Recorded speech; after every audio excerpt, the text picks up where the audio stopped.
I am extremely confused by today's topic. Sega has just purchased a game studio for almost $1 billion. Now, let me just repeat that. Sega wasn't bought. Sega purchased another game company for, so much cash, it's kind of baffling to even consider it. But let's discuss. What's up, gamers? DreamcastGuy here. Hi, hope you're having a great day. If you could like this video and subscribe if you haven't already. Now, I talk a lot about big gaming stories, and a lot of the discussion in the industry over the course of these last couple years has been acquisitions. The Bungie deal, the fact that Microsoft is trying to buy Activision Blizzard. Of course, there's rumors and rumblings about maybe Square Enix being bought or Capcom having a price tag. But this is something else entirely. Sega confirms that they have bought Angry Birds for almost $1 billion. What in the world timeline are we in? So the official price is $776 million. Again, I cannot believe that this is actually a done deal. This is their legal disclosure document. Now, the interesting note of this is it sounds like this is a cash deal. They are straight up approached them and said, hey, give us all the birds. We're going to give them antidepressants so they're a little bit less angry and sad. And they accepted it. In fact, what's interesting here is that it notes the acquisition is a friendly takeover. Inside the gaming world, there have been a couple hostile takeovers where a big company that has tens of billions of dollars comes in and buys you basically against your will. We actually saw that a couple years ago with Vivendi. They are like a huge investor group, and they were actually eating up a bunch of Ubisoft bit by bit, and they had to fight them off legally and financially. But this, I'll be honest, it's interesting because Sega fans are immediately mad about this. And I actually think they kind of have a point. A lot of people are being like, okay, why did they not just make a high budget, good game that people actually want? I see a lot of people saying, man, I wish that we got something like a Sega Saturn or a Dreamcast Mini. I see a lot of people being like, people are throwing Sega and Capcom on the shopping list, and it turns out that they're the ones that are actually expanding. Who at Sega thought this was a good idea? Instead of releasing old IPs for their games, they decided to do this. They might regret it. Angry Birds merch is everywhere. Shrewd move. Now, this tweet here actually brings up an interesting point. Now, I'm glad somebody put this sales chart. This is the annual revenue generated by Angry Birds company Rovio. Last year, they made $317 million of profit. Now, going back here, $200 million, $270 million, $290 million. I guess from a financial standpoint, this does seem like a big W in that they're buying a company for, I guess, a low price of $777 million, and now they're going to make more money in the future.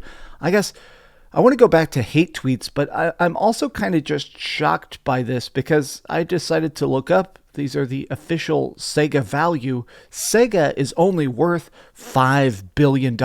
Okay, yeah, only in giant air quotes, but you know what I mean. They're worth $5 billion. That means they gave away 1/5 of their total value to buy this company. Very strange move, but I think the point of this is that I think that Sega is trying to expand more into the mobile market.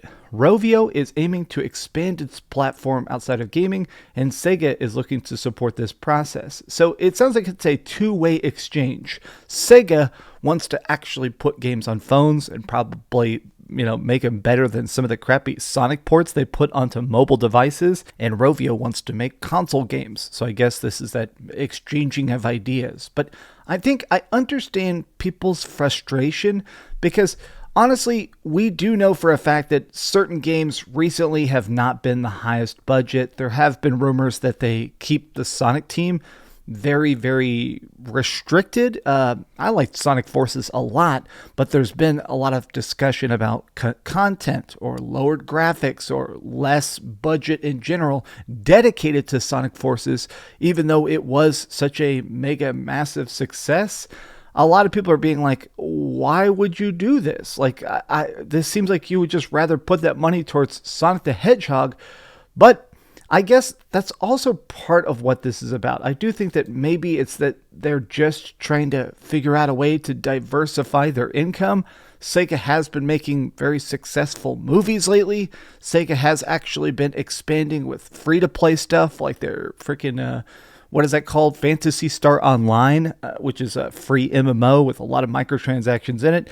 I guess this is just their way of trying to bombard and expand in different directions, but the shock is very palpable. A lot of people are being like, okay, get ready for more Sonic meets the Angry Birds. Oh, God, it's so weird. Oh, man, look at this. This feels like a waste of money. I didn't even know Sega had that much money, but why? I have to admit that I do find it very funny to see the massive amount of just shock on the internet. Like, this is what they decided to spend their Sonic Frontiers earnings on. Blue the Angry Bird? Oh, God. I don't think people even care about Angry Birds. This seems like a bad business decision. Sega going to Sega, though. People in the thread. Sega isn't buying Angry Birds. They're buying a mobile division that will fuel other projects and seal up losses. Angry Birds is just a bonus. Rovio is like Candy Crush and Farmville. It still makes consistent money, even if they weren't screaming it in your face. I mean, we did look at their profit charts. It's definitely going to hopefully make more cash for them. But this is just a very, very weird thing. A lot of people making the same joke. They've applied a coupon code. Roxio hasn't been relevant in years. I'm surprised they bought them out. The price is definitely what kind of blows me away the most, is that $776 million is just a huge amount of cash to spend on this. And that's disclosed in their own legal document. Honestly, if it was a lower amount, if they bought it for like $500 million or something, I guess that would make sense. But man, $776 million in cash to fully acquire them and their studio and their talent and their developers and their brands. I still feel like they kind of overpaid. But what do you guys think about this? I am very confused, but we'll see how this turns out. Sega, you are a unique animal. Thank you so much for watching, gamers. If you enjoyed this video, give it a big old thumbs up, share it with your friends, and subscribe if you haven't already. And please keep dreaming. Oh my God, I haven't played Angry Birds in 10 years. Longer than that. I think I haven't played Angry Birds in, probably 12 years. I played it a little bit in 2011, and that was it. Even then, I felt like it was a dead game. Thanks so much for watching that video. If you want to see something else, you can always click this link to see what I put up last, or, subscribe and see what's coming up next. Also, I promise that whatever I do, it'll try not to suck.